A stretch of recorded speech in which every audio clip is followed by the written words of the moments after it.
That's what network marketing means to me. Na it's not just all about selling, it's also about connecting and helping other people to grow as well like you. Kasi based on my own experience, ang laki ng naitulong sa akin itong community na to, ang laki ng naitulong sa akin ng network marketing, lalo na in personal development, lalo na yung paniniwala sa sarili. And they helped me a lot in terms of believing in myself. And also, ang dami ko rin nakilala ng mga tao, just like me, na gustong mag-grow, na gustong matuto, na gusto ng positive na community. And nung una, akala ko, pagka-join ko, pagbebentahin na nila agad ako. Hindi pala ganun. Na kailangan ikaw muna yung mag-grow. Na kailangan maniwala ka muna sa sarili mo na kaya mo. Kasi once you believe in yourself, kayang-kaya mo eh. Halos lahat kaya mo.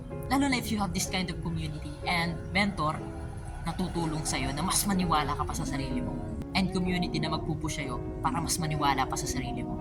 And syempre, super grateful lang din ako. Sobrang privileged sa akin. Sobrang proud ko sa sarili ko ngayon. Kasi even there's a lot of challenges, there's a lot of discouragement, tinuloy pa rin natin. And right now, grateful ako kung nasaan ako ngayon. Sobrang saya ko kung nasaan ako ngayon.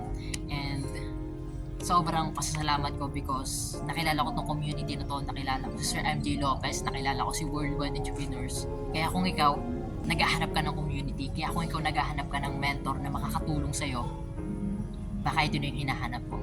Join Team ACES of Worldwide Entrepreneurs. Yun lang naman for this video, and always remember that you watching this video are special. So don't be shy to smile every day. Good luck!